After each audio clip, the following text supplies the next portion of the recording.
Assalamualaikum, selamat belajar anak-anak pintar. Kita akan belajar tentang bilangan bulat negatif. Sebelum kita bahas bilangan bulat negatif, kita harus tahu terlebih dahulu tentang pengertian bilangan. Jadi diingat lagi ya, bilangan adalah suatu konsep matematika yang digunakan dalam pencacahan dan pengukuran. Kemudian, simbol atau lambang yang digunakan untuk mewakili suatu bilangan disebut sebagai angka atau lambang bilangan. Jadi yang kita biasa sebut 1, 2, nah itu gambarnya itu adalah lambang bilangannya. Kalau nilainya itu adalah nilai bilangannya. Kemudian apa sih hubungannya sama bilangan bulat? Nah, kalian harus tahu dulu ya, bilangan bulat itu apa? Bilangan bulat itu adalah kumpulan atau himpunan yang nilainya bulat, maksudnya kumpulan bilangan ya. Kemudian di bilangan bulat itu nanti terdiri dari bilangan cacah dan bilangan bulat negatif. Bilangan cacah itu sendiri mulainya dari bilangan 0. Kemudian bilangan positif. Jadi bilangan cacah itu mulai dari 0, 1, 2, 3 dan seterusnya.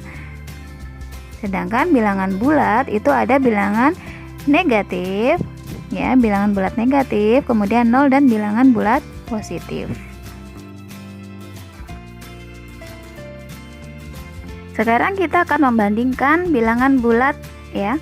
Jadi kita akan lihat di garis bilangan bagaimana bilangan bulat itu bisa kita bandingkan. Oke. Nah, dalam membandingkan bilangan bulat ini, kalian perlu tahu bahwa urutan dalam bilangan bulat itu nanti ya, kita bisa menuliskannya dari terkecil ataupun terbesar. Kalau dalam garis bilangan, semakin ke kiri letak bilangan, maka nilainya akan semakin kecil, sedangkan semakin ke kanan letak bilangan pada garis bilangan itu nilainya akan semakin besar. Ibu kasih contoh ya.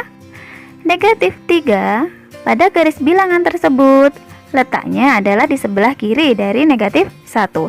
Jadi negatif 3 itu kurang dari negatif 1. Jadi nanti kalau diurutkan mulai dari bilangan bulat terkecil, negatif 3 harus lebih dahulu dituliskannya daripada negatif 1. Paham ya?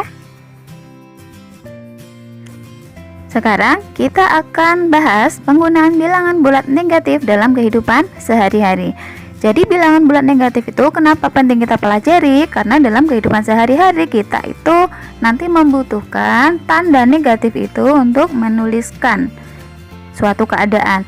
Misalnya menuliskan suhu di bawah 0 derajat itu biasa kita tuliskan dengan tanda negatif, yaitu untuk membandingkan ataupun membedakan. Kalau suhu di atas 0 derajat itu dia positif gitu ya. Juga nanti untuk kedalaman laut atau kedalaman sungai gitu ya, di bawah permukaan air laut itu kita anggap negatif. Sedangkan kalau misalnya terletak di atas permukaan air laut itu ya kita anggap sebagai bilangan positif. Begitu. Nah, untuk membandingkan suatu posisi atau suatu keadaan yang berupa jarak, kita harus ingat lagi tentang tanggal satuan panjang. Jadi dia letaknya di mana? Antara kilometer ke meter ataupun dari dekameter ke meter. Nah, itu sudah pernah kalian pelajari di kelas 4 ya. Jadi Ibu anggap untuk yang satuan panjangnya kalian sudah paham. Oke?